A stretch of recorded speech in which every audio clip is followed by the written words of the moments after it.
नमस्कार दोस्तों, ये मेरे गुरु हैं नागेश मिश्रा जी फ्रॉम मुंबई। और मैं इनसे आज जानकारी लेती हूँ।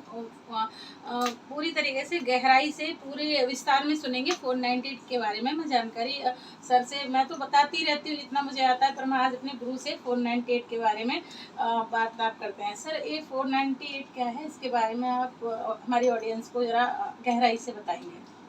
पहले तो 498A आईपीसी की धारा है। पहले पूरी बात उस पर कहें तो ज्यादा उपयुक्त रहेगा। जी सर। क्योंकि पहले इंडियन पेनल कोड, जिसको भारतीय दंड संहिता जिसको बोलते हैं, उर्दू में जिसका नाम ताजीरात हिंद की दफा 459(1)A। तो ये दफा ऐसी होती है, स्पेसिफिकली ये स्पेशल एक्ट ये बनाया गया है, ये जो कि विवाहिता को के साथ में जो अन्याय होता है, जो छल होता है उनके साथ में, जो मेंटल फिजिकल टॉर्चर होता है पति के द्वारा या पति के रिश्तेदारों के द्वारा, परिवार के द्वारा, सास ससुर जेठानी ननद भौजाई, इन लोगों के साथ जो होता है, उसके बारे में ये प्राविधान है कि इसके अंतर्गत एक स्त्री इन लोगों के विरुद्ध कोई कोर्ट में जा सकती है। जी सर। पुलिस स्टेशन में जा सकती है और इनके विरुद्ध न्याय पाने की गुहार लगा सकती है। जी सर। और सर, अगर मान लो कोई परिवार ऐसा है कि जो परिवार लेडीज को बहुत मारता पीटता है, तो इसके लिए अलग से धारा का प्रयोग होता होगा फिर? अलग से धारा है, मारने पीटने की धारा, जैसे 323 है, 324 है, 325 है, 326 है, 307 है, तमाम धाराएं हैं। लेकिन धाराओं का प्रयोग, धाराओं का अप्लायंस जो होता है समय समय के हिसाब से उनके ऊपर लगता है, वो धारा है सबके लिए है। वो धारा है एक पति पत्नी के रिलेशन के अलावा किसी भी व्यक्ति, कोई सामान्य व्यक्ति भी कोई किसी व्यक्ति के विरुद्ध अपराध करता है तो उसमें वो एप्लीकेबल रहता है। जैसे तीन साधारण मारपीट की दफा 323 आईपीसी है। कोई अगर डेडली वेपन से किसी को धारदार हथियार वगैरह से किया गया तो 324 है। अगर कोई बोन फ्रैक्चर हो जाता तो 325 है।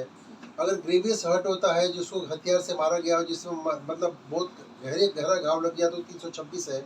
और जान से मारने की कोशिश की गई तो उस पर 307 है। मृत्यु की दशा में अगर हत्या हो जाती तो 302 है। ये तमाम धाराएं लगती है। और दहेज हत्या का भी 304B ऑफ आईपीसी भी एक दफा है। जी सर, ये बहुत चल रहा है कि हमारे देश में लड़कियों को अधिकतर बहुत ज़्यादा सीरियसली उन पर टॉर्चर किया जाता है, यहाँ तक कि मार जला के भी लोग मार देते हैं। इस तरह की भी बहुत सारे केसेस आते हैं हम लोगों के पास, तो इसमें क्या करना चाहिए? 304 भी आपको बताया, जैसे 304 जो उसमें होता है ना, कि जैसे कि मतलब 498 ये हो गया, अब तो उसके साथ में वो भी एक्शन लगेगा, उसमें वो भी एक्ट लगेगा। क्योंकि वो 498A ऑफ आईपीसी क्या बोलती है कि किसी को भी शारीरिक और मानसिक रूप से आप किसी को प्रताड़ित करते हो।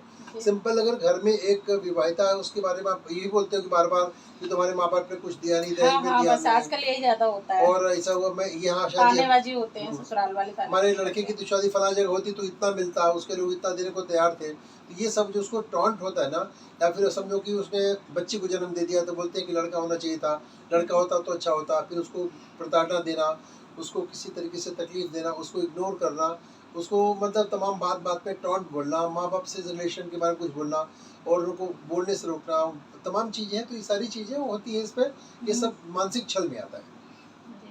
चलिए, आपने हमें इतनी अच्छी जानकारी दी, हमारी ऑडियंस को इतनी अच्छी जानकारी दी जो मैं नहीं बता पाती हूँ सर, वो आपने आज अच्छे से समझा दिया। आपका बहुत बहुत धन्यवाद। और सर, हमारे ऑडियंस को बोल दीजिए कि हमें हमारा चैनल सब्सक्राइब कर दें। हमने जो अपना चैनल बनाया है वो कानून का ज्ञान नाम से ही मैंने चैनल बनाया है, जो कि आपके ही विचारों से बनाया है। Thank you very much. और मैं पब्लिक से ये अपील करूँगा कि जो काजल जी बोल रहे हैं उनकी बात को फॉलो करें, और जो जैसे मैं बोला कि उनको चैनल को लाइक सब्सक्राइब और क्या क्या होता है जो भी तमाम जो भी करिए वो करते हो। तो मुझे ज़्यादा नहीं मालूम है, कानून के बारे में आपने पूछा तो ठीक है, लेकिन डिजिटल टेक्नोलॉजी क्या है आई कांट से। और देखिए ऑडियंस, जितने मेरे ऑडियंस सुन रहे हैं, हमारे सर मेरे जो गुरु हैं, मेरे मिस्टर नागेश मिश्रा जी, ये एक बहुत अच्छे वकील तो हैं ही हैं, इसके साथ में बहुत अच्छे एक्टर भी हैं। फिल्मी दुनिया में इन्होंने बहुत बहुत बड़ी मूवियाँ की हैं, बहुत अच्छी एक्टिंग भी करते हैं, जिसकी वजह से इनका फिल्मी दुनिया में नाम है। और बहुत ज़्यादा जो भी हमारे पास जो अधिकतर क्लाइंट है वो फिल्मों से ही रिलेटेड आते हैं। और बाकी सर आप बता दीजिए आगे का। नमस्ते, थैंक यू वेरी मच।